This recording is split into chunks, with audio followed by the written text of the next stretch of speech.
Live streaming is on.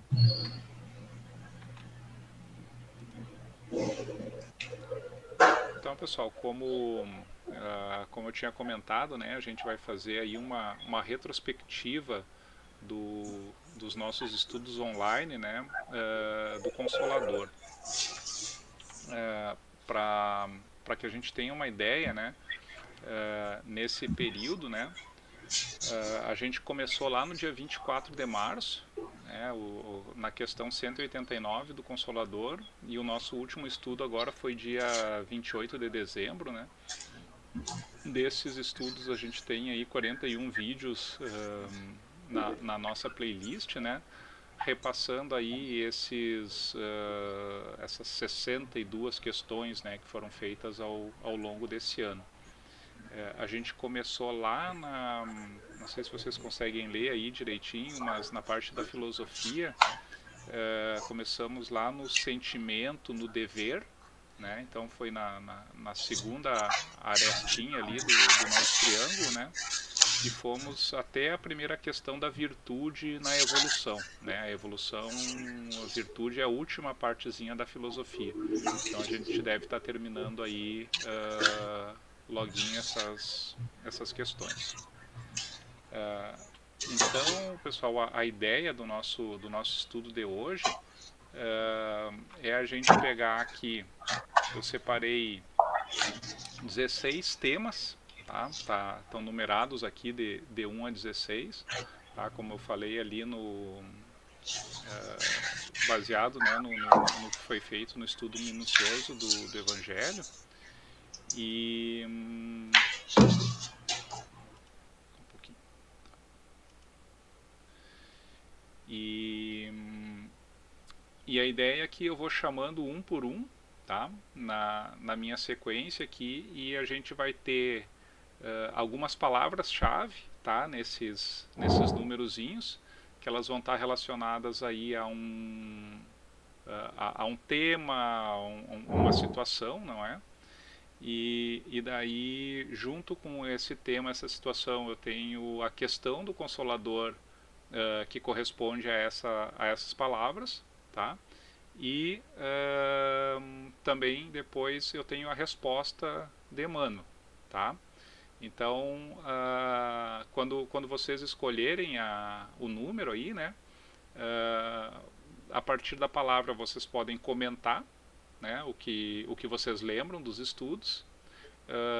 Se não se sentirem seguros ainda para comentar a partir só da palavra, a gente pode ler a questão também, né? E daí pode comentar, ou se não, a questão e a resposta, tá? Então, quem comentar diretamente a partir da palavra, tira 9 na questão, né? Quem precisar da questão, tira 8, né? E quem precisar da resposta também vai tirar 7, né? E o 10, né? O 10 é só para Emmanuel. Esse aí não, nós aqui não vamos tirar, tá? Então vamos começar a brincadeira aqui. Eu vou pela minha sequência e ver que a gente ficou aqui com. Acho que vai dar certinho um para cada um. Vamos começar pelo nosso aluno mais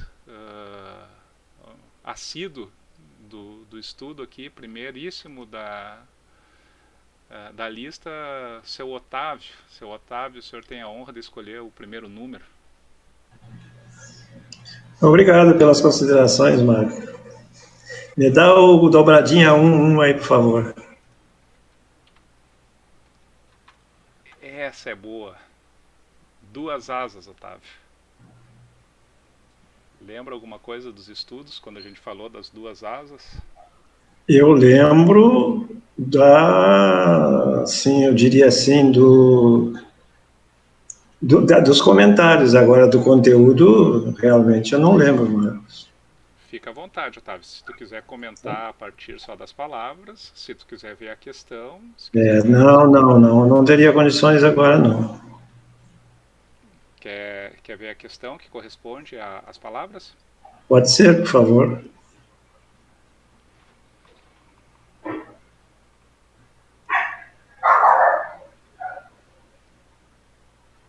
Aqui está a questão. Pode ler para nós, Otávio? Sim. A alma humana poder se elevar para Deus tão somente com o progresso moral, sem os valores intelectivos?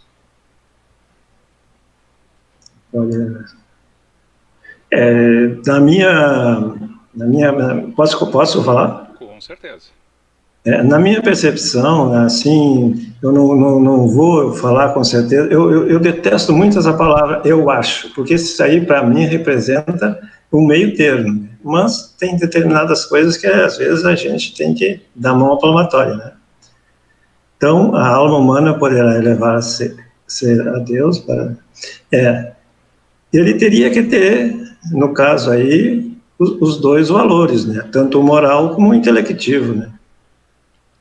Perfeito, Otávio. Nota 8.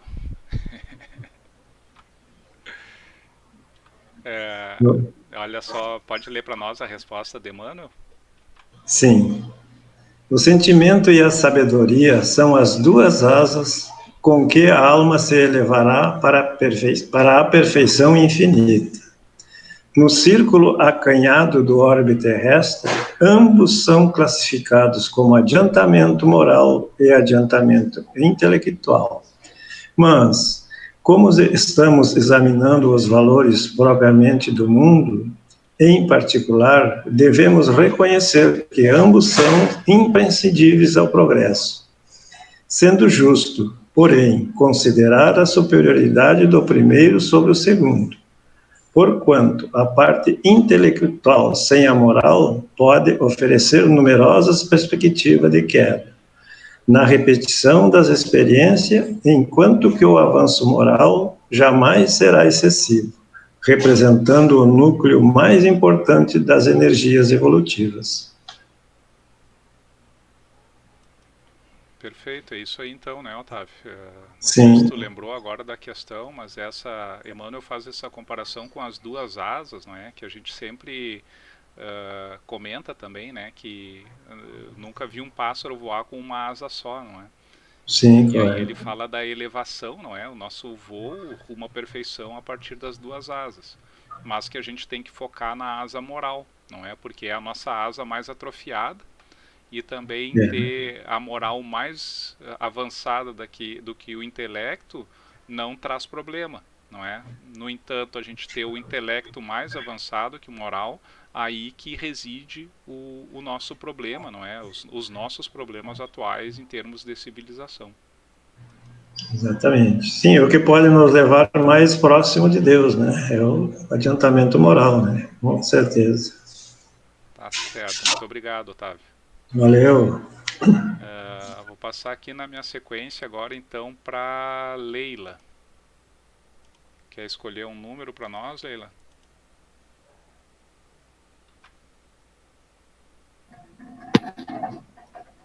Oi, tá me ouvindo? Tô Número 6.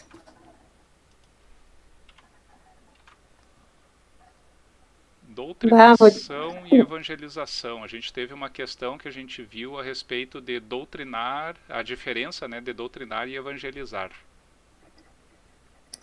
Tá, eu lembro, eu estava presente, mas eu prefiro ler a pergunta.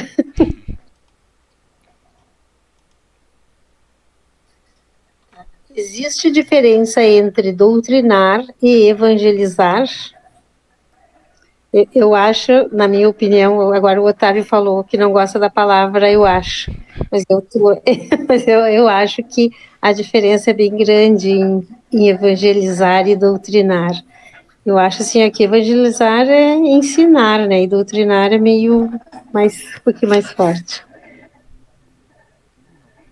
Vamos lá para a resposta. Há grande diversidade entre ambas as tarefas. Para doutrinar, basta o conhecimento intelectual dos postulados do Espiritismo. Para evangelizar, é necessário a luz do amor íntimo. Na primeira, bastarão a leitura e o conhecimento. Na segunda, é preciso vibrar e sentir com o Cristo. Por esses motivos, o doutrinador muitas vezes não é senão um canal dos ensinamentos. mas o sincero evangelizador será sempre o reservatório da verdade, habilitado a servir às necessidades de outro, sem privar-se da fortuna espiritual de si mesmo. Isso aí. Perfeito, Leila. É isso aí, aquilo a gente viu, né, quando a gente estudou essa questão, que a gente tem as doutrinações de espíritos, né, nas casas espíritas, onde dependendo, não é, do doutrinador, pode ser uma coisa quase que mecânica, não é? Tu tendo o conhecimento intelectual, tu pode repassar esse conhecimento intelectual para o espírito que está sendo atendido. Por outro lado, o evangelizador é aquele que sente em si mesmo, não é? Ele tem empatia pelo aquele espírito, se coloca na condição dele, não é? E procura ajudar com um amor fraterno realmente, né? Com o coração, exatamente. Isso aí. Obrigada. Eu que agradeço, Leila. Pessoal, se alguém quiser fazer algum comentário também, tá, ao longo das questões, pode levantar a mão aí e a gente pode passar. Pode falar, Cris. Eu acredito que um exemplo maior que a gente tem da questão do evangelizar é o exemplo de Jesus, né? Que ele veio para a Terra, encarnou com a gente e ele nos fez aprender a partir das palavras dele, mas primordialmente pelas ações, né? Ele nos deixou perceber o que ele veio trazer para que a gente pudesse, a partir disso, né, se educar, se evangelizar.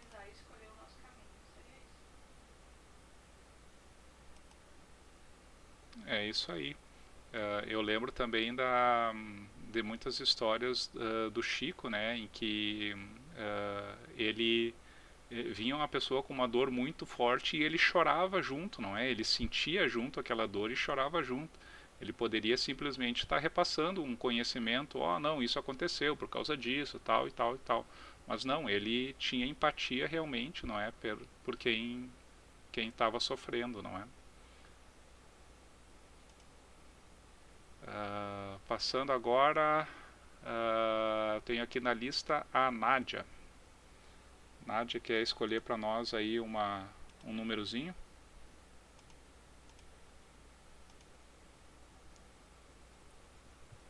Pode ser o número 13, pode escolher aqui. Não apareceu na tela o quadro. Não estou conseguindo ver aqui.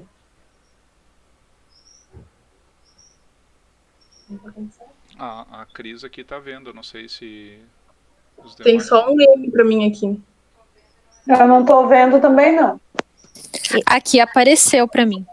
Aqui está só o M de Marco. Vendo, Marco. No celular aparece, Marco, no computador não. Tá, eu estou no celular e aparece. Vou parar de compartilhar e vou compartilhar de novo. Vamos ver.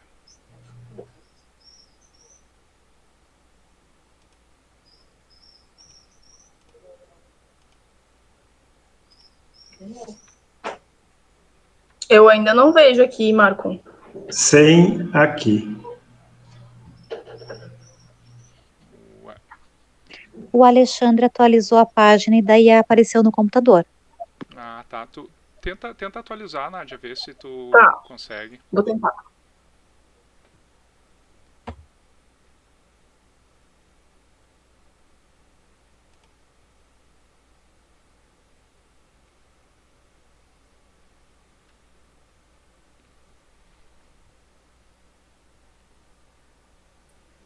Atualizei e deu certo, Marco. Perfeito. Vamos ver aqui se a Nádia conseguiu.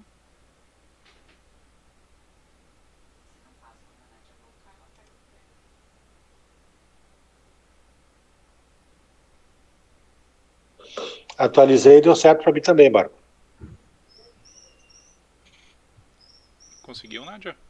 Aqui a tela tá preta e tá atualizando, não sei se vocês me ouvem. Sim, estamos ouvindo.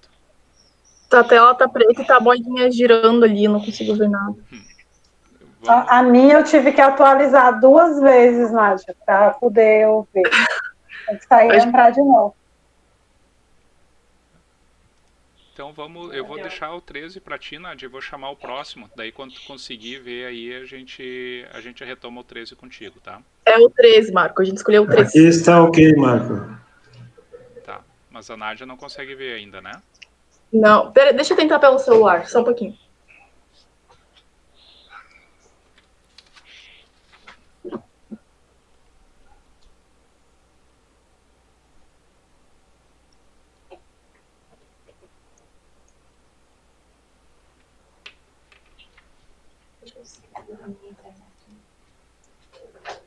A internet tá fraca, eu acho.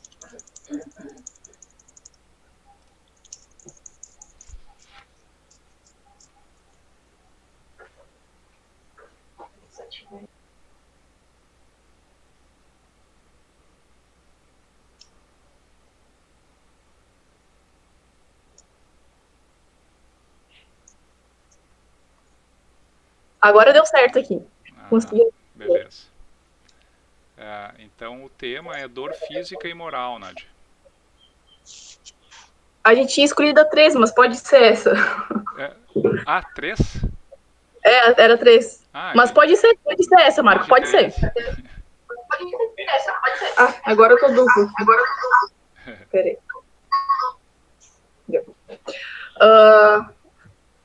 Dor física e dor moral, que vem na minha cabeça aqui dos nossos estudos, é que ambas as dores são dores difíceis, né, da gente conseguir superar, de a gente conseguir enfrentar, e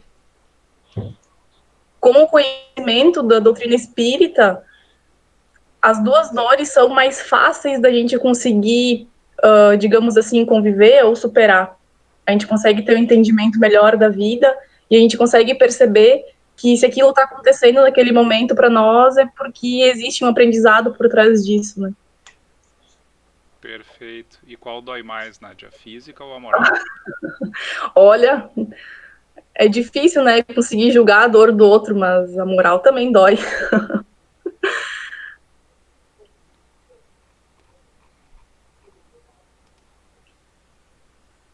Então essa aqui é a questão. Tu lê para nós? Eu leio, sim. A questão 239. Entre a dor física e a dor moral, qual das duas faz vibrar mais profundamente o espírito humano? Aí, então, a resposta. Podemos classificar o sofrimento do espírito como a dor realidade e o tormento físico, de qualquer natureza, como a dor ilusão. Em verdade, toda dor física colima o despertar da alma para os seus grandiosos deveres, seja como expressão expiatória, como consequência dos abusos humanos, ou como advertência da natureza material ou dono de um organismo. Mas toda dor física é um fenômeno, enquanto a dor moral é a essência. Daí a razão porque a primeira vem e passa, ainda que se faça acompanhar das transições de morte dos órgãos materiais, e só a dor espiritual é bastante grande e profunda para promover o luminoso trabalho do aperfeiçoamento e da redenção. Aqui Emmanuel considera a dor moral aquela dor no espírito, né? Aquela dor que mesmo depois de desencarnado ela nos acompanha, né? Continua. Uhum. Sim. Perfeito. Rosane, quer comentar? Era só uma observação que eu me lembrei que quando a gente estudou isso, comentamos inclusive que a dor moral pode causar doenças físicas, né? As dores físicas em função disso. Só um adendo. Perfeitamente. Certinho, obrigado, Nádia. Otávio, pode comentar. Na minha percepção, Marco, a dor moral se sobrepõe à física. Enquanto o nosso espírito estiver bem, dentro de patamares razoáveis, e eu acho que não mais do que isso nesse nosso mundo, ele transmitirá ao corpo físico aquilo que ele sente. Como consequência, né, se ele estiver bem, o corpo físico vai estar bem. Isso aí a gente já tem provas, né? Então, essa é a minha percepção. que o tormento, essa dor física, a dor moral se sobrepõe à física nesse patamar que eu mencionei. Era isso.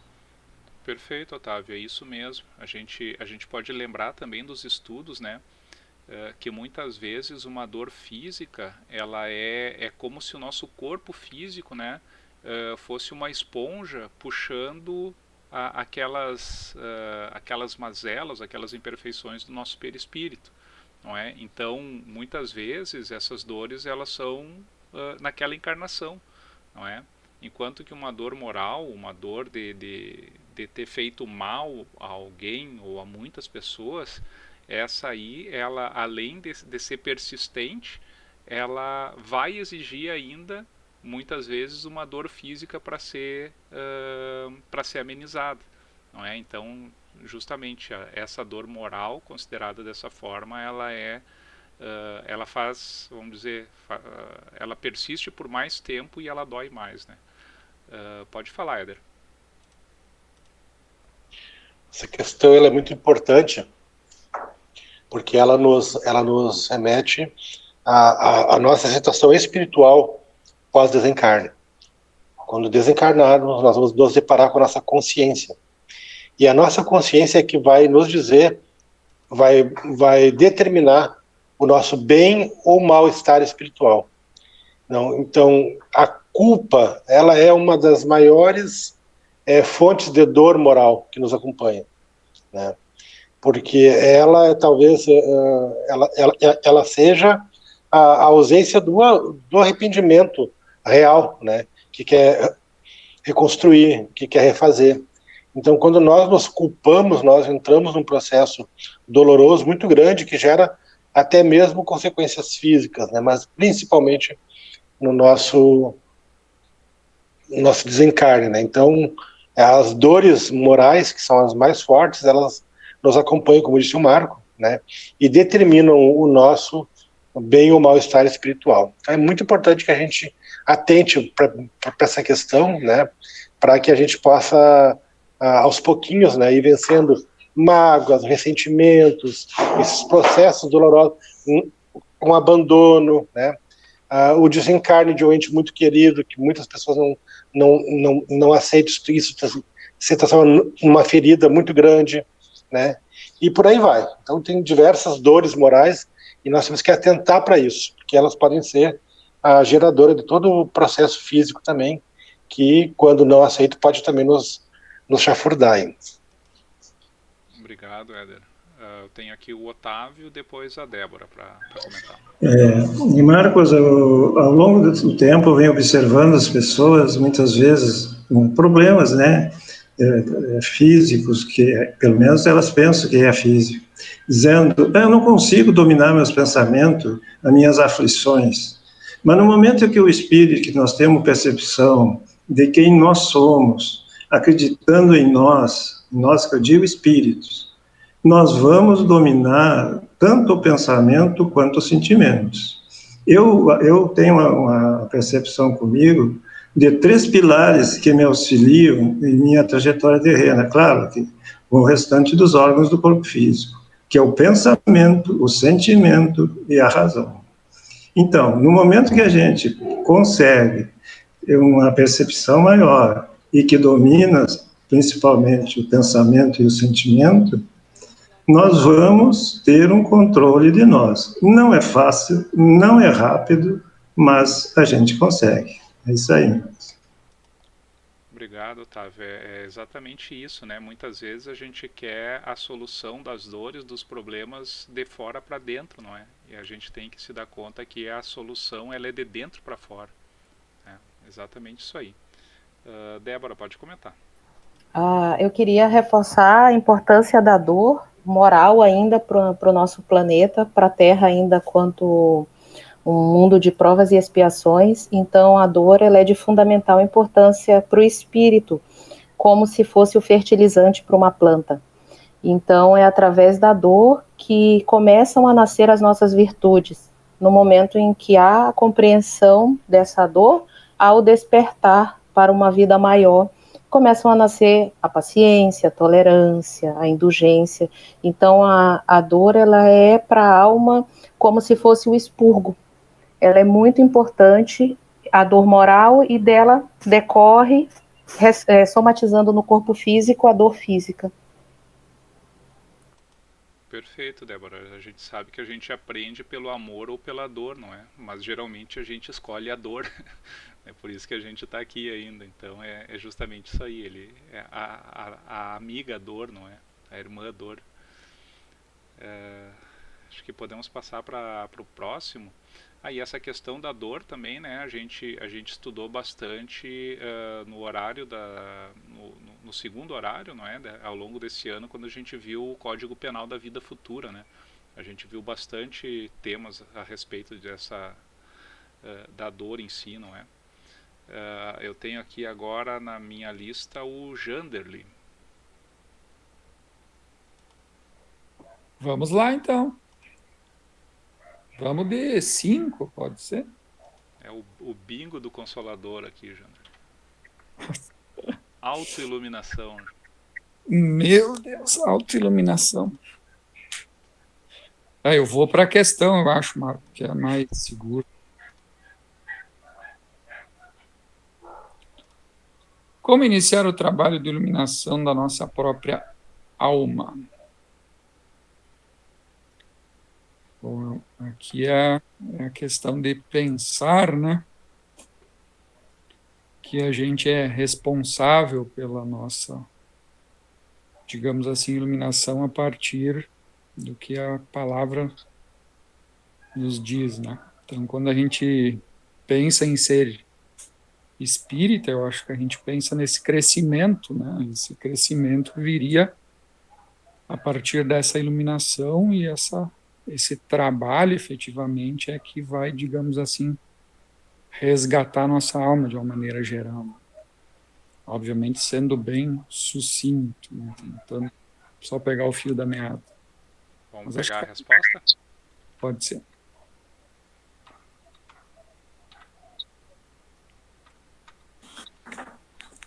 Agora deu problema aqui para ler no celular, mas vamos lá. Esse esforço individual deve começar com o autodomínio, com a disciplina dos sentimentos egoísticos e inferiores, com o trabalho silencioso da criatura por exterminar as próprias paixões. Nesse particular, não podemos prescindir do conhecimento adquirido por outras almas que nos precederam nas lutas da Terra. Saiu aqui para mim. Opa, voltou. Com suas experiências santificantes, água pura de consolação e de esperança, que podemos beber das páginas de suas memórias nos testemunhos de sacrifício que deixaram no mundo. Todavia, o conhecimento é a porta amiga que nos conduzirá aos raciocínios mais puros, porquanto, na reforma definitiva do nosso íntimo, é indispensável o golpe da ação própria, no sentido de modelarmos o nosso santuário interior na sagrada iluminação da vida.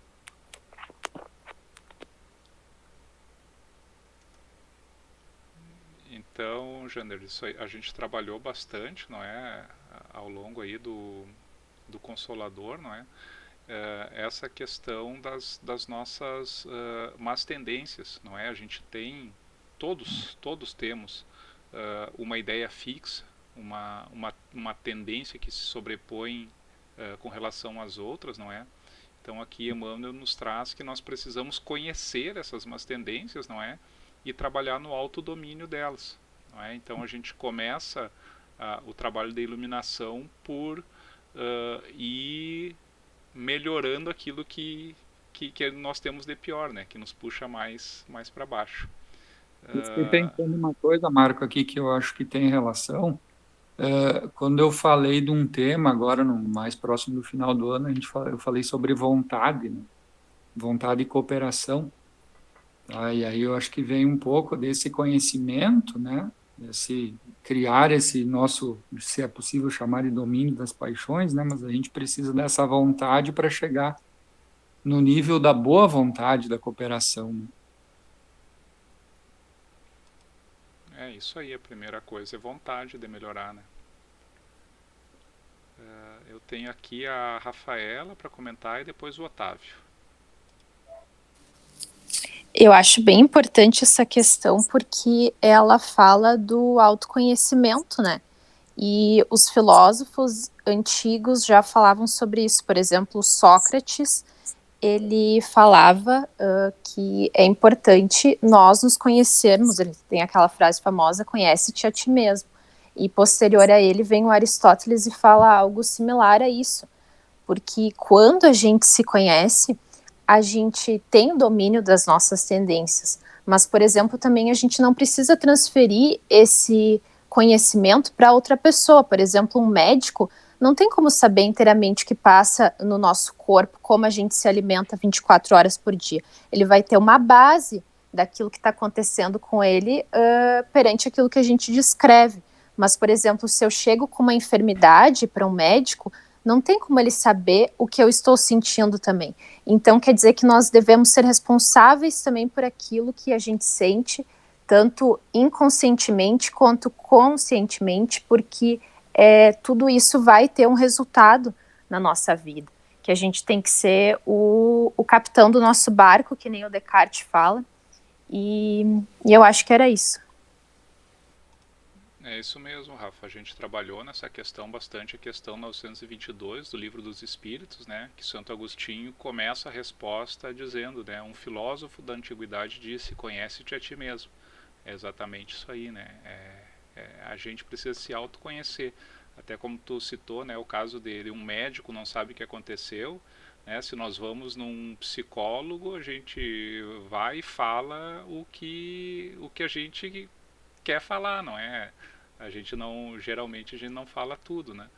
Então só nós vamos conhecer exatamente a nossa essência, não é? Pode comentar, Otávio. Sim, complementando esse dito de Santo Agostinho, o autodomínio, ele tem mais um pouquinho, que diz assim, conhece-te a ti mesmo, encontrarás a verdade e ela te iluminará. Encontrar a verdade é encontrar a nós como espíritos que nós somos, né? E nos conhecermos, acreditar em nós. Eu digo a vocês que no momento que a gente acredita em nós como espírito, nós não vamos ter muito sucesso, mas nós vamos ter uma grande ajuda, principalmente de nós mesmos. Claro que nós precisamos da ajuda dos espíritos, bons companheiros nossos do cada dia, né? Mas, principalmente, eles deixam muitas vezes, e não poderia ser diferente, que nós buscamos em nós, para que nós possamos ter o mérito das ações, das nossas ações, né? Não seria razoável se eles nos ensinassem as coisas. Não poderiam. Então, essa frase aí, na minha percepção, começa, ou seja, autoiluminação por nós mesmos. É isso aí. Perfeito, obrigado, Otávio. Próximo da lista aqui é a Rosane.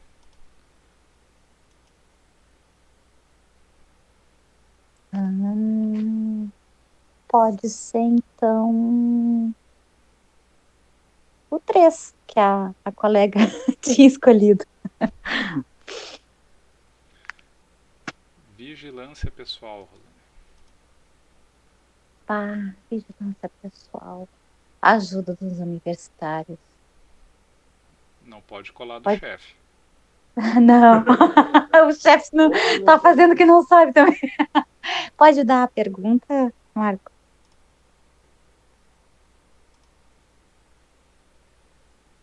Qual o modo é a questão 217. Qual o modo mais fácil de levar a efeito a vigilância pessoal para evitar a queda em tentações?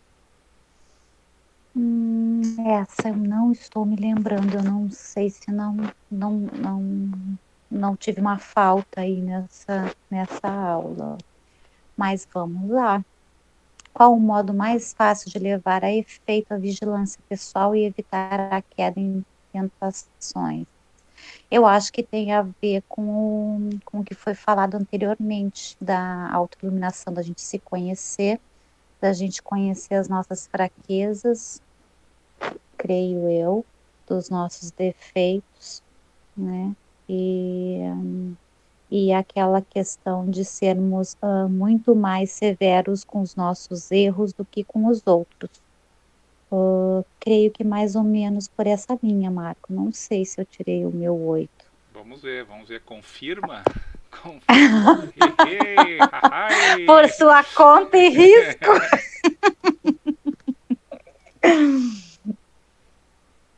Então, eu tô no celular hoje, tá pequenininho, deixa eu ver se eu consigo aumentar aqui. A maneira mais simples é de cada um estabelecer um tribunal de autocrítica em consciência própria, procedendo para com outrem a mesma conduta de retidão que deseja da ação alheia para consigo próprio. Tá, eu bati na trave, né, Marco? Não, foi bem formulada a tua resposta também. Mas aqui Emmanuel traz a regra áurea, não é? É fazer aos outros o que quiser que seja feito a nós mesmos, né? Certo. Deixa eu ver, a próxima aqui eu tenho a Jussara. Tá bom, vamos ver o que está sobrando. Eu também estou no celular, não estou vendo os números.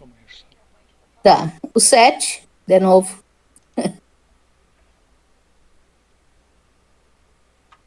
Provas coletivas. Tá me ouvindo, Marco? Tô ouvindo. Tá.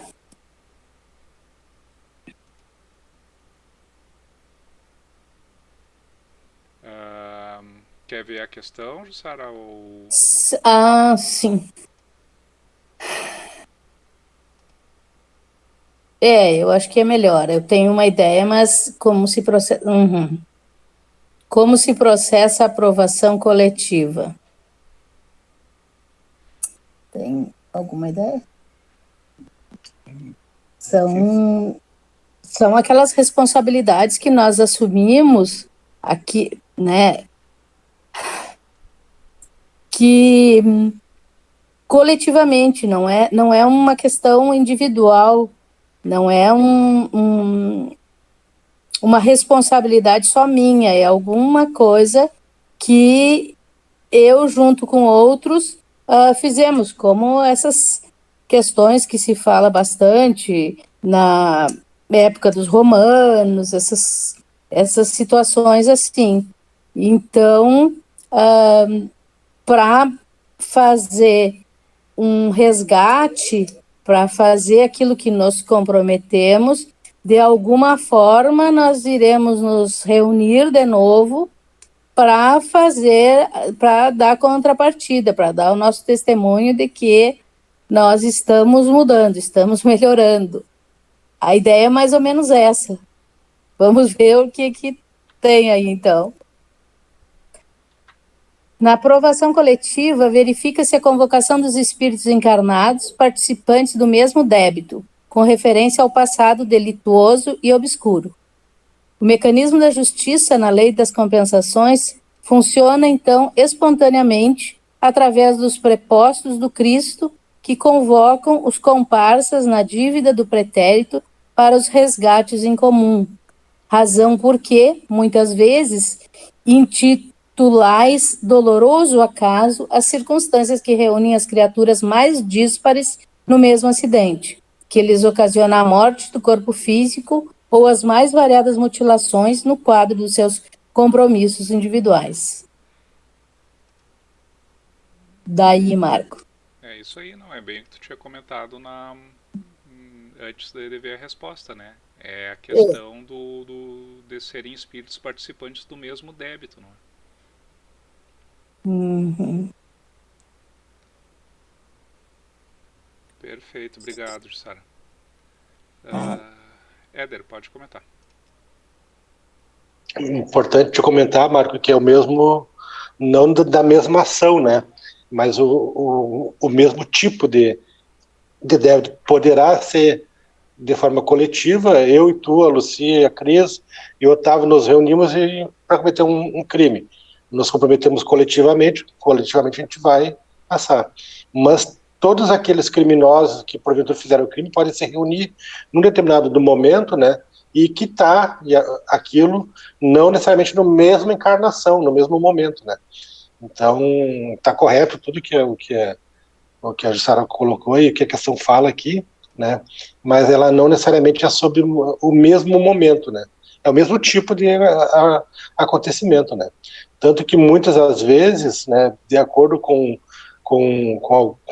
alguns méritos e com alguns avanços, né, num acidente de avião, às vezes sobram 1 ou 2 ou 3, né, sobrevivem com mutilações, mas ali não passam pelo desencarne especificamente, né. É bem importante a gente pensar assim, né, para poder entender com profundidade. Bem lembrado, Éder. Eu tenho a Cris e depois o Vini. Em primeiro lugar, Éder, eu queria deixar claro que a minha vida de criminosa ficou para trás. Daqui para frente é sem crimes, tá? Não é mais Christophe, então. Não sou. Mas quando tu falou ali da queda do avião, era uma coisa que eu ia perguntar, na verdade. É que quando tem algumas provações coletivas do tipo desencarne coletivo, não necessariamente as pessoas nessa vida se conhecem, né? Elas só estão reunidas ali por uma, entre aspas, coincidência, no caso de coincidir, né? Não de não ser planejado, mas de coincidir num débito anterior similar, é isso, né? Isso, no mesmo tipo de delito, né? Isso aí. Obrigada. Pode falar, Vini.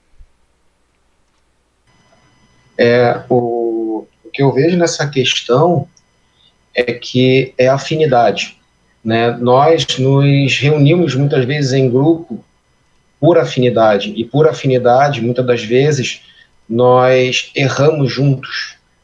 E por afinidade também nós nos reunimos para poder expurgar, né, o erro que nós cometemos.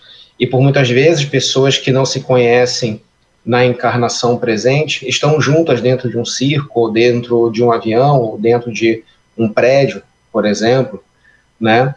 E quando forem ver, na verdade, elas não se conheciam, não tinham nada em comum, mas elas tinham afinidade diante daquilo que elas tinham que passar juntas, né? A espiritualidade, ela verifica, vê a ocasião e traça caminhos para que aquelas pessoas estejam naquele momento. E pessoas que não têm que estar, elas, por algum motivo, o pneu fura, o relógio não desperta, e assim a pessoa que não tem que passar por aquilo, por não ter afinidade, ela não passa. Isso aí, Vini, obrigado. Débora, pode comentar. Só para relembrar que Emmanuel nos traz que quando acontece uma prova coletiva é um aprendizado principalmente de valorização da vida. O espírito mesmo pede, depois de uma culpa, para que ele passe por aquela experiência no sentido de aprender a dar valor à vida física. Só para relembrar essa passagem que me veio à mente. Obrigado, Débora. Vamos agora para... tem a Rosane que falar? Eu tinha levantado a mão e baixei porque achei que ia estender demais, eu não quis atrapalhar. Era uma pergunta, na realidade, de uma coisa que aconteceu bem recente, que foi o incêndio aí na Boate Kiss. Se poderia ser um exemplo atual desse tipo de ação coletiva? Pode comentar, Éder. Não, se encaixa sim, viu, Rosane, nessa questão da questão, né, de resgate coletivo, né. Só o mérito do resgate ninguém pode atestar, tá? Existem 1000 suposições e inúmeras opiniões e nós nos descolamos de todas elas. Só Deus sabe o motivo pelo qual nós passamos pelo nosso processo. Então se encaixa na questão, né? Mas o mérito de porquê não nos cabe a nós e ninguém tem autoridade para revelar isso, tá?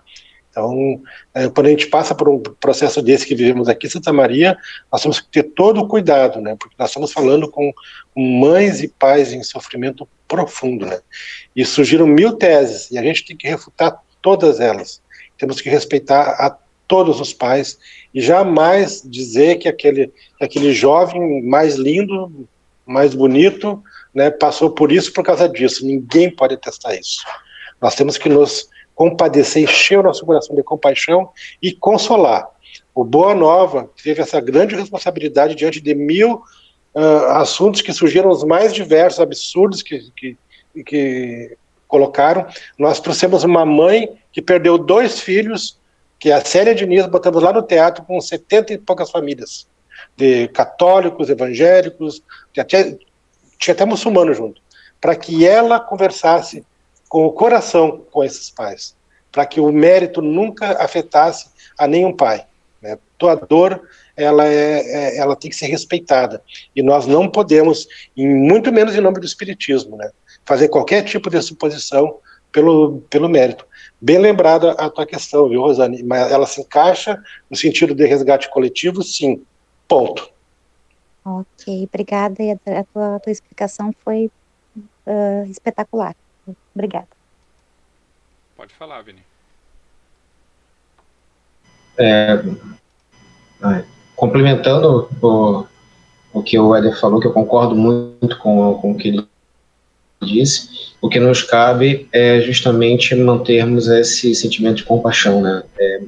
Mantermos em prece, não ficar apontando o possível erro das pessoas por estarem ali, porque no momento que a gente enxerga a trave no olho, nós estamos esquecendo o nosso argueiro, nós estamos esquecendo que nós também temos nossos erros, que podem ter sido até piores do que os nossos irmãos, quiçá, cometeram. Nós temos aqui realmente sempre orar por eles, porque qualquer sofrimento, como o Éder disse, é um sofrimento. E importante, Vini, a tua fala, porque a gente tem que lembrar também que nós não sabemos o nosso futuro, né? Eu entro no avião, meu querido, só eu sei como, né? E sei como é que eu saio. Então a gente não sabe do nosso futuro. Então a regra, a hora serve para aqui também, né? A gente não sabe o nosso dia de amanhã. Muito bom. Vamos lá, Marco. Vamos lá, vamos para a próxima. Agora, Jussara, não Jussara de novo. Jussara... Oi. Sou eu, Marco. A outra era a Jussara Mário. Isso. Bom, vamos do 2. Razão e fé, Jussara. As diferenças. Razão e fé. Ou como que se complementam, não é? A razão e a fé. A meu ver, a fé é aquilo que nós acreditamos, aquilo que está intrínseco aí dentro de nós. Que a gente, fé não se discute, não se avalia, tu tem fé e pronto, né? Tu vai, assim como a gente tem fé em Deus, ou cada um tem a sua fé em alguma coisa. E a razão não, a razão já é mais maleável. A razão é o que nos leva, talvez, a não crer. A razão nos leva a não ter fé, talvez. Vamos à pergunta, Marco? Vamos lá. Poderá a razão dispensar a fé?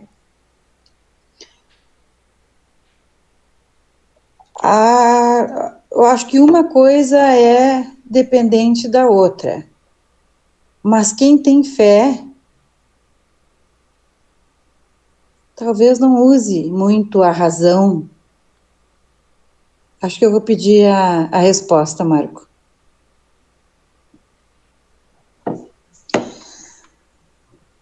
A razão humana ainda é muito frágil e não poderá dispensar a cooperação da fé, que a ilumina, para a solução dos grandes e sagrados problemas da vida. Em virtude da separação de ambas, nas estradas da vida é que observamos o homem terrestre nos desfiladeiros terríveis da miséria e da destruição. Pela insânia da verdade, sem a luz divina da fé, a força faz as suas derradeiras tentativas para assenhorar-se de todas as conquistas do mundo. Não sei se eu me fiz entender, Marco, não sei se foi o que eu falei. É exatamente isso, Sara, que a gente tem a questão de que a gente desenvolveu muito a nossa razão, não é, sem esses valores da fé, não é, dos valores morais. Então, muitas vezes, a razão nos fez construir uma bomba atômica, não é, porque com essa bomba atômica a gente ia ganhar a guerra, não é? Isso foi feito utilizando a razão, não é? Ou seja, uma razão que dispensou a fé. Se tivéssemos fé, não teria feito, né, Marco? Que a fé, o que é fé, não é? A fé não é simplesmente acreditar em Deus, não é? É confiar. E quando a gente tem fé, a gente se coloca, vamos dizer, nos desígnios de Deus. O que Ele quiser para nós, nós vamos aceitar de bom grado, não é? Isso é a fé. Você coloca nas mãos de Deus, no caso, né, Marco? Isso. Rosane, quer comentar?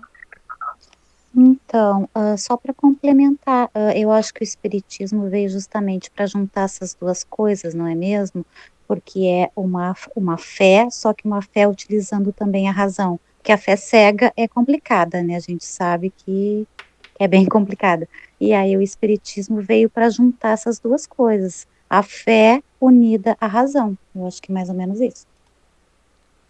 Perfeito, Rosane. Isso está, se não me engano, no capítulo 1 do Evangelho segundo o Espiritismo, que é quando se fala da aliança, não é, da religião com a ciência, né? Quando a gente junta exatamente os dois, não é, a fé e a razão.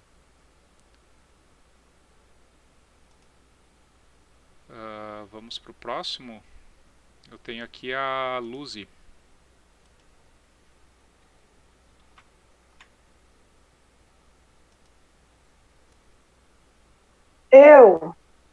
Vamos lá.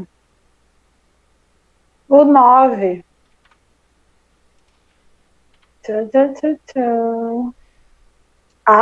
Logo deveres da mãe terrestre. Logo pra mim, que não sou mãe. Lúcio, tu é mãe de gato, já tá valendo.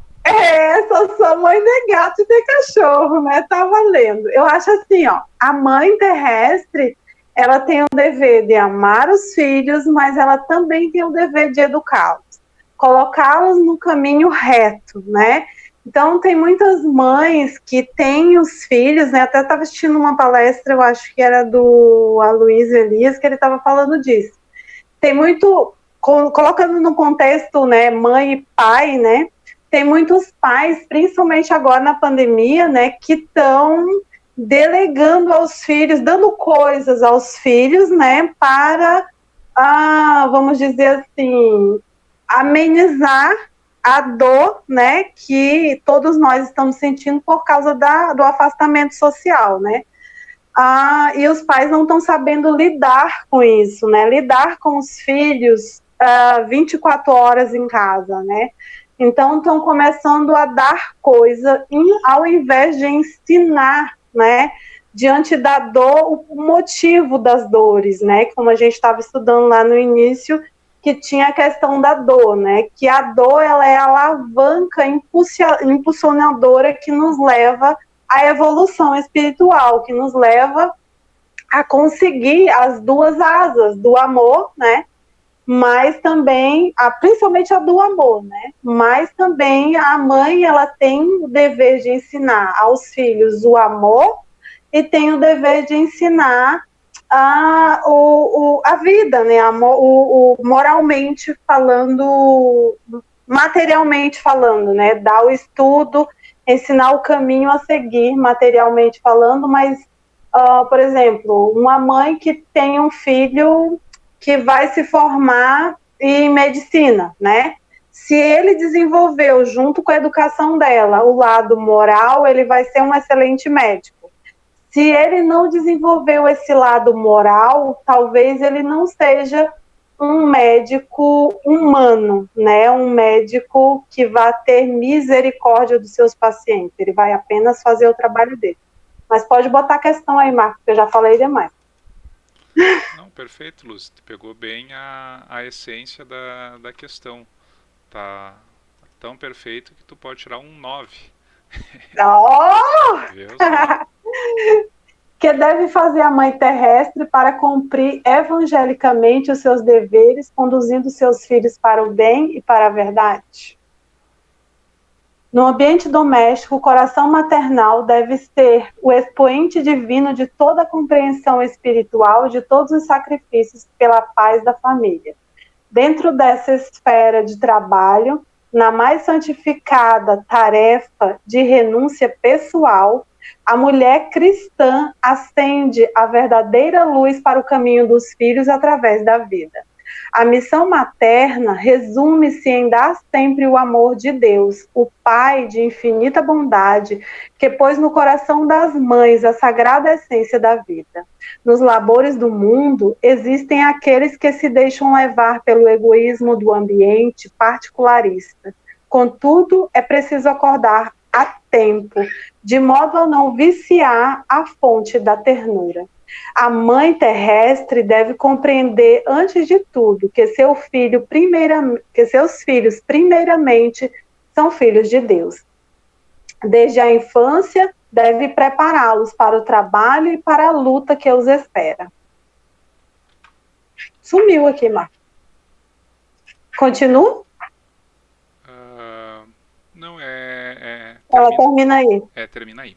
Na verdade, Tá. essa resposta ela é bem maior, né? Eu acabei cortando aqui porque a partir daqui Emmanuel começa a citar, não é, questões que as mães têm que preparar os filhos exatamente para aquilo que tu comentou, não é para a vida, né? Para a vida, exatamente isso, para a vida, para o trabalho, não é? É que a minha mãe me dizia para todos nós, né, quando a gente era criança, que ela não estava criando a gente para ela estava criando a gente para o mundo. Então ela gostaria que a gente saísse da casa e fosse bom cidadão para o mundo, né? Então, se todos os pais pensassem assim, né? Mas assim, a gente tem que ver, eu lembrei também de uma parte que também está ligada a essa questão, que eu estava lendo sobre isso esses dias, os pais que acham que não fizeram o suficiente, né? Aqueles pais que têm aquele filho problema, né? Aquele filho que eles fizeram de tudo e a pessoa não quis, né? Vamos dizer assim, seguir o caminho reto, né? Que seguir veredas diferentes da que ela estava pedindo para ele seguir, eu estava demonstrando para ele seguir. Então, quando a gente pensa nisso, muitos pais, eles ficam com um sentimento de culpa com relação a isso, né? Para a gente falar para esses pais, para eles não terem sentimento de culpa, se eles fizeram realmente tudo que eles podiam para que aquele filho seguisse o caminho do bem e ele não seguiu, é entregar a Deus, porque a dor vai ser a alavanca renovadora que vai fazer com que ele se renove, né? Que ele siga realmente um novo caminho. Era isso, Marcos. Eu acho que eu me Lúcia. Isso está exatamente nas próximas questões. Se tu pegar a 189, a 190 e a 191, dá exatamente essa sequência.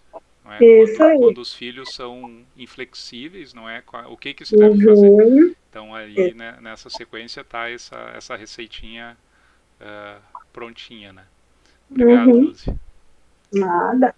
Agora eu tenho aqui, próximo, a senhora Cristina. É bucha agora. Eu faltei em todas as aulas. Eu quero o número 4. Eu rodei por frequência já, nem adianta, minha nota não me salva. Linha reta. Bom, na verdade eu não participei dos estudos da segunda-feira, quase nunca, mas eu vou dar a minha impressão e depois eu vou pedir a pergunta.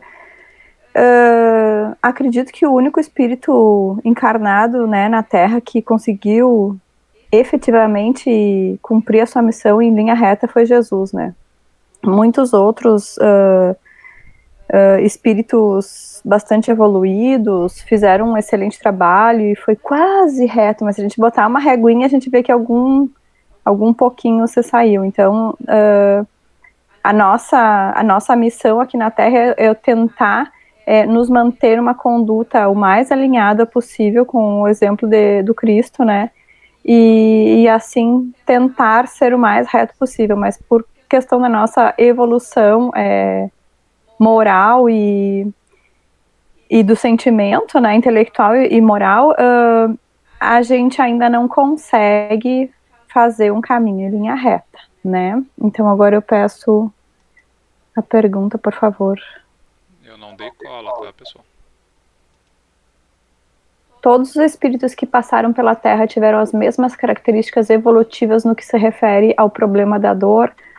Sim, porque nós todos nascemos, né, simples e ignorantes, a gente tem uma evolução nos reinos, né? A gente vem desde uma situação unicelular, com células sem núcleos, e foi Live indo, streaming has stopped. e foi melhorando, até que 600 milhões de anos atrás a gente já consegue ter a documentação do ser humano, dos sapiens, dos homos, com um sistema nervoso complexo que consegue organizar e reger todos os nossos sistemas biológicos, né? Então, assim, ao longo dessa nossa caminhada, quase que infinita, se a gente for considerar o que a gente consegue mensurar, né? As nossas responsabilidades também foram aumentando, né? A gente passou de uma fase onde a gente seguia, não tinha escolha, não tinha livre-arbítrio, né? E seguia o instinto, e a partir do momento que a gente vai evoluindo, a gente vai perdendo mais o instinto e as nossas vontades vão se sobrepondo a isso, né? Então aí as nossas escolhas, o nosso discernimento, eles vão ditando e eles vão nos encaminhando de maneira mais reta ou de maneira mais tortuosa nesse caminho. Eu vou parar, porque senão nós vamos ficar até às 9. Então, todas as entidades espirituais encarnadas no orbe terrestre são espíritos que se resgatam ou aprendem nas experiências humanas, após as quedas do passado, com exceção de Jesus Cristo, fundamento de toda a verdade neste mundo, cuja evolução se verificou em linha reta para Deus e em cujas mãos evangélicas repousa o governo espiritual do planeta desde os primórdios. Pode comentar, Éder. Só para complementar a Cris ali, que tirou 9, pelo visto ali, né, para ter uma ideia, eu não quero deixar ninguém triste, pessoal, tá?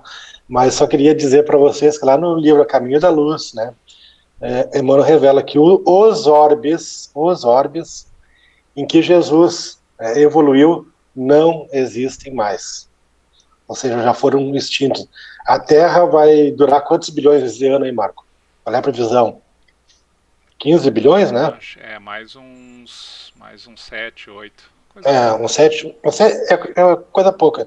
Então, se Cristo foi em linha reta, se Cristo foi em linha reta e os orbes já não existem, né? Eu não quero deixar ninguém triste, né? Mas a gente tem muito trabalho para fazer, né? Então, só para situar assim, para a gente não ficar se achando que numa encarnação está tudo certo. Né? É perfeição mesmo, né? Em todos os sentidos, né? Só para botar a cereja no bolo da Cris que tirou 9, pelo visto. Eu acho até que eu vou dar 9,5. Marco, sem personalidade. Ela vai ganhar estrelinha também. Eu tenho aqui agora a Roselaine.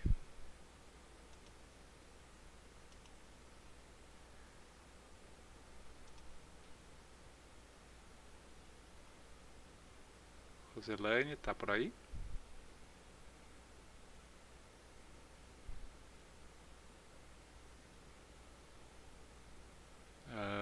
Deixa eu ver aqui. Depois da Roselaine eu tenho a Cláudia.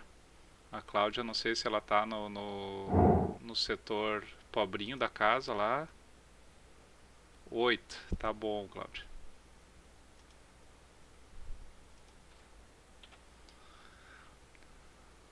Auxílio dos guias espirituais.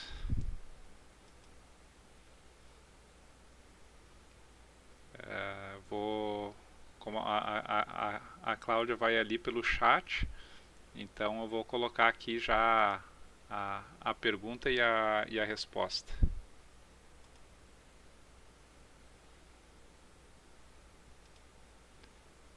Nessa questão, não é, foi perguntado, Emmanuel, se nós devemos contar, é a questão 194, de maneira absoluta com o auxílio dos guias espirituais em nossas realizações humanas.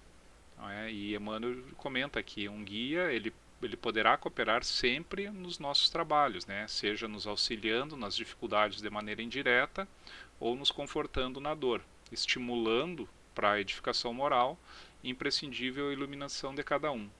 Entretanto, a gente não deve tomar suas expressões fraternas por promessa formal no terreno das realizações do mundo, porquanto essas realizações dependem do nosso esforço próprio e se acham entrosadas no mecanismo das provações indispensáveis ao nosso aperfeiçoamento.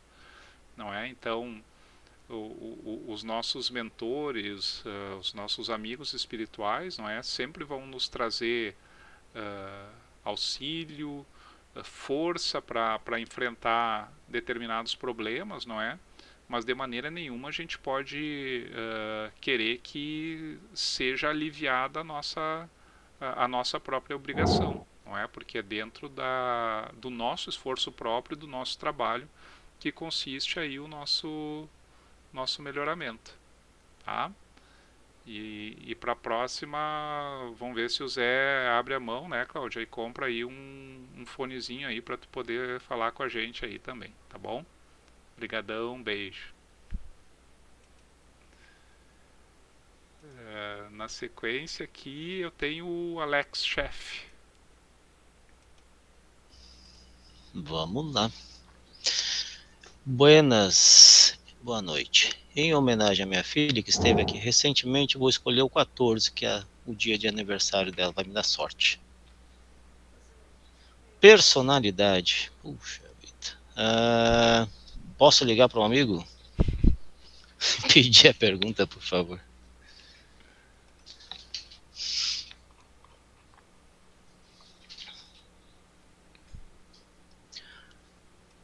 Como compreender a noção de personalidade? Ah, sim. Eu faltei essa aula, acho que foi no comecinho lá, nós não havíamos participado, mas eu diria que a personalidade, eu não sei se é seria essa a resposta, né? Mas seria vamos dizer, uma soma de várias reencarnações, né? De várias experiências que vão formando a nossa personalidade atual. Né? É o conjunto de experiências, né? Das nossas múltiplas existências.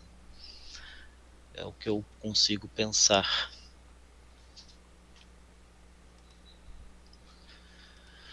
Buenas. A compreensão da personalidade no mundo vem sendo muito desviada de seus legítimos valores pelos espíritos excêntricos, altamente preocupados em se destacarem no vasto mundo das letras. Entendem muitos que ter personalidade é possuir espírito de rebeldia e de contradição na palavra, sempre pronto a criticar os outros, no esquecimento de sua própria situação.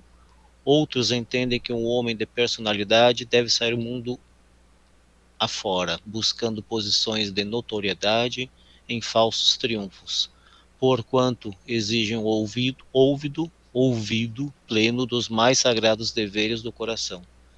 Pouco se lembraram dos bens da humildade e da renúncia para a verdadeira edificação pessoal do homem, porque para a esfera da espiritualidade pura, a conquista da iluminação íntima vale tudo, considerando que todas as expressões da personalidade prejudicial e inquieta do homem terrestre passarão com o tempo, quando a morte implacável houver descerrado a visão real da criatura. Então não tem muito a ver com o que eu respondi, né? Eu faria o que se refere, acho que agora me lembrei do estudo, que se refere às personalidades ditas fortes, né, que na realidade não são personalidades fortes, né, são os teimosos, né, os rebeldes, que usam, né, a personalidade como desculpa para certos comportamentos, né, atitudes. É isso aí, chefe. Vamos dizer, o núcleo dessa questão é justamente quando a gente fala assim, o fulano tem personalidade forte. Né? A gente fala como um elogio, não é? Muitas Firme, vezes uma pessoa que ela é revoltada, que ela não aceita algumas questões, ou... inflexível. Né? É o que Emmanuel comenta, né? Que nós desviamos muito essa noção de personalidade, não é? Sendo que uma personalidade que a gente deveria idolatrar seria uma personalidade de humildade, de renúncia, não é? E por outro lado a gente exalta, não é, aqueles que têm esse tipo de personalidade, né? Positivo. Obrigado, chefe. Agora eu tenho a Débora na sequência. Eu tô igual a Cris, eu vim só para revisão do aulão para fazer a prova de recuperação. Número 10.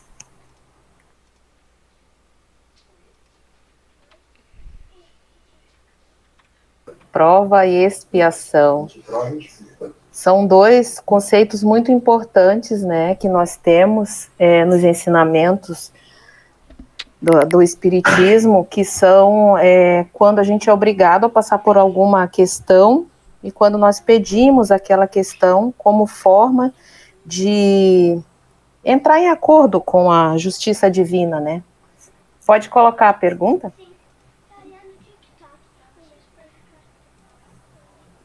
Qual é a diferença entre provação e expiação? Isso, a provação seria aquilo que a gente pede vir. Qual é dos dois, a prova ou a expiação? Qual que a gente pede? A prova, né? A gente pede a prova. A prova é a que nós pedimos voluntariamente. São aquelas dificuldades em que nós pedimos para suprir as nossas dificuldades em entrar em acordo com a lei. E a expiação geralmente é algo que nos é imposto, porque nós ainda não temos condições de entender o que é necessário para este reajuste. Então, ele seria algo que nos é colocado, eu acho que é isto, para que nós possamos, através daquela expiação, passar aquele conhecimento, absorver aquela experiência de forma a nos harmonizarmos com a lei natural. Perfeito, Débora. Tá muito boa a resposta, mas eu vou pegar a nota, vou dividir por 2, vou dar metade para ti e metade para o Vini, porque eu vi cola aí.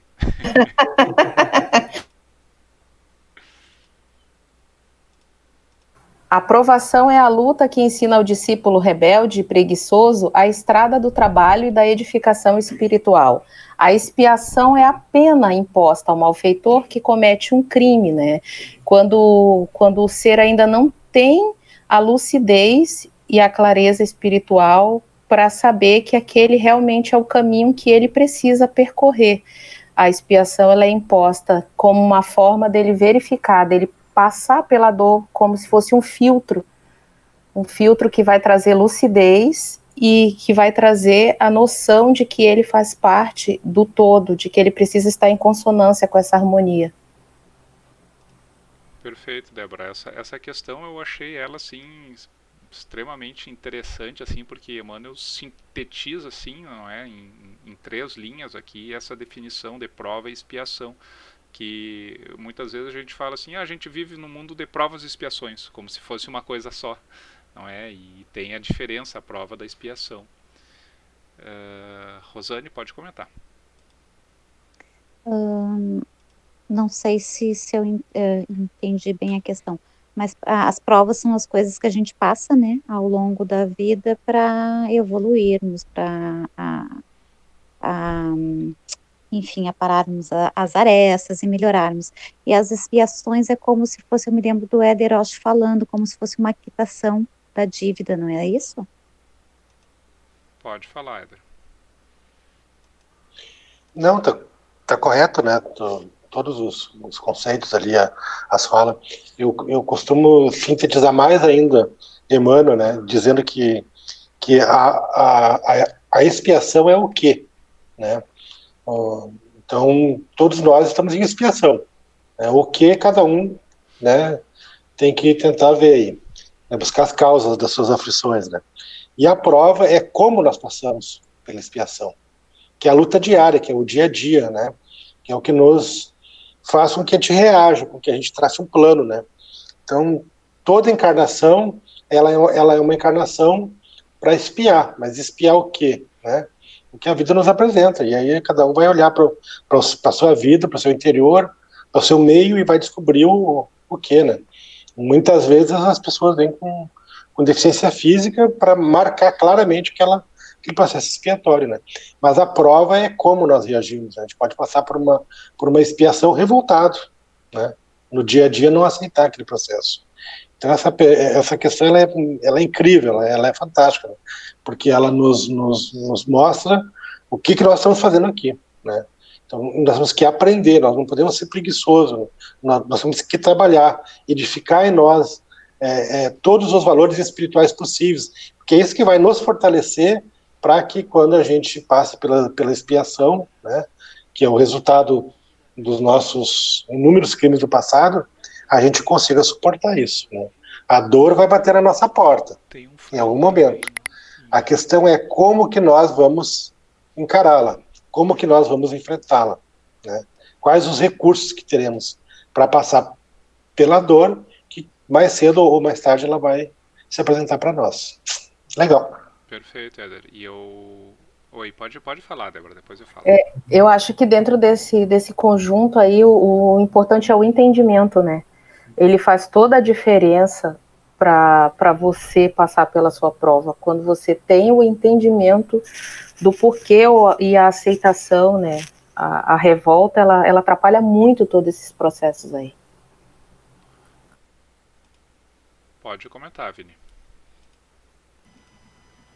O que temos que também perceber aqui é que, por exemplo,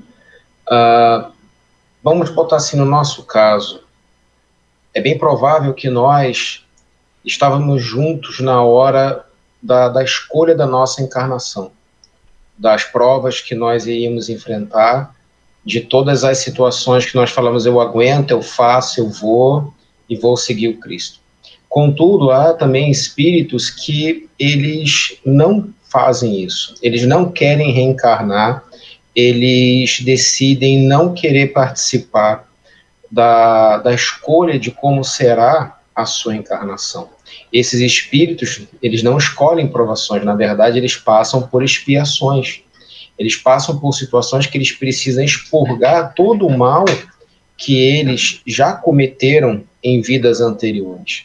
Por isso que eu observei a frase do Emmanuel quando ele coloca que a expiação é a pena imposta ao malfeitor que comete um crime.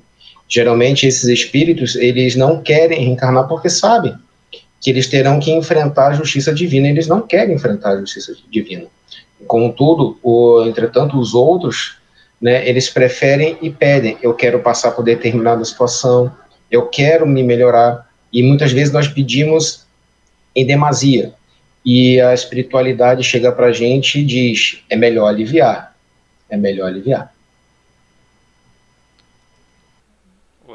Outra questão que eu queria comentar, nessa parte que a gente está vendo agora da filosofia, fechando a filosofia, né, que é a parte da evolução, ela tem uma sequência que é dor, provação e virtude.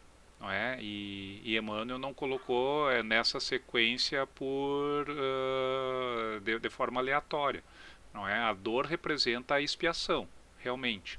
Né? A prova, a provação, é o seguinte, nós nos preparamos no plano espiritual, não é, para desenvolver uma determinada virtude, mas a gente só vai conseguir comprovar e interiorizar essa virtude a partir do momento que a gente passa pela prova, não é, e passamos com média acima de 7, né, E daí a gente pode dizer que essa virtude depois ela já fica como que integrada à nossa personalidade integral. Não é? A gente não precisa estar passando por essa prova de novo.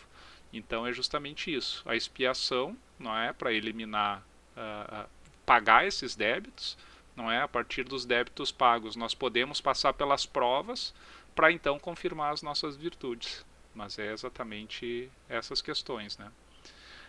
Eu acho que teria tempo para uma última questão agora, pode ser? Eu tenho aqui agora o Vini. Temos aqui 1, 12, 15 e 16, Vini. Vamos começar pela 1 que ninguém quis pegar. Mentira. Eu acho que eu vou precisar da pergunta, porque a mentira é uma coisa que a gente aprende desde criancinha que a gente não tem que fazer.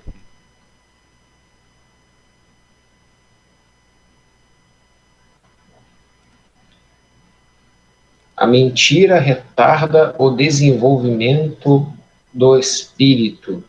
Bom, eu acredito que sim, né? Porque a verdade, ela é uma virtude. A mentira, ela já está dentro das nossas inferioridades.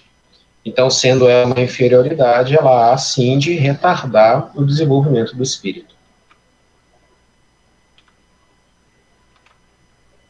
A mentira não é ato de guardar a verdade para o momento oportuno, porquanto essa atitude mental se justifica na própria lição do Senhor, que recomendava aos discípulos não atirarem a esmo a semente bendita dos seus ensinos de amor. A mentira é a ação capciosa que visa o proveito imediato de si mesmo, em detrimento dos interesses alheios em sua feição legítima e sagrada. E essa atitude mental da criatura é das que mais humilham a personalidade humana, retardando por todos os modos a evolução divina do espírito. Eu fico no que mais ou menos eu comentei, né? Aqui o Emmanuel ele coloca a questão da mentira não sendo não é o ato de guardar, né? Mas a verdade sim daquele que você mente para proveito próprio, né? Ou seja, você deixa de dizer determinadas coisas ou até fazer determinados atos para não se expor, né? E aí você acaba se vangloriando de determinadas situações. É isso aí, Vini. A tua resposta está bem completa. Só o Emmanuel ele aproveita, não é, para dar esse extra aqui, não é, que muitas vezes se guarda a verdade, muitas vezes até por caridade, não é, não falar a verdade para uma verdade que possa machucar ou guardar para um momento oportuno, não é? Aí não é esse ato de mentir, não é o problema. O problema é quando a gente tem a intenção, não é, do nosso proveito próprio, não é? Aí que consiste a mentira que vai acabar retardando o desenvolvimento do espírito, tá? Éder, eu acho que agora são 9 horas, podemos finalizar aí. Podemos, Marco. Eu te agradeço aí pela dinâmica extraordinária, né? A gente viajou aqui no tempo, fez uma retrospectiva, fizemos isso no sábado e foi tão legal, tão importante, né, para a gente gravar e para continuar agora na próxima segunda-feira, né, a partir da questão 254, é isso, Marco? Isso, 254 a gente... E nós vamos entrar agora dentro do Consolador, na parte da religião, né, nós vamos abordar temas bem profundos, assim, bem interessantes. Antes a gente tem umas questões ainda de filosofia para terminar. Isso. Da 254 em diante. Isso. São umas 5, 6, eu acho, e depois entra na religião. Maravilha. Então, te agradeço aí pela dinâmica, né? Tem 2 aqui sem nome, eu queria ver quem era. Será que podia se identificar ali? Só dá um oizinho para nós, hein? Aproveito também para agradecer aí a participação de todos aí. Foi bem divertido. bem dinâmica mesmo, né? Temos aqui 2 sem nome, que se puder se identificar, pode botar aqui no chat, né? Ou ligar o microfone. Oi, eu acho que o meu tá sem nome, Marco. Não, Leila, o teu tá com nome, Leila. Não tá. Tô te enxergando aqui. Mas tem 2 sem nome ali. Ou pode ligar a câmerazinha que tiver a carinha ali, né? Se quiserem. Só pra gente... Eu acho que uma pode ser eu, porque eu tô em 2, eu tô em duplicada. Tá bem, então tá. Tá bem, Luiz. Se uma luz já incomoda muita gente, 2 luzes... Pois é, 2 luzes e ninguém suporta. Tá bem, né? Então vamos encerrar com Eu acho que os outros são pai e mãe. Ah, é? Não, Jussara, eu tenho eles aqui. Bom, enfim. Será? Na próxima segunda a gente abre a janelinha ali de novo. Vamos fazer uma prece, então, de encerramento, né, rogando a Jesus que nos abençoe nesse ano novo aí, que a gente consiga atingir os nossos objetivos, né? Vou pedir para a Ângela, que não falou, fazer a prece de encerramento para nós. Então,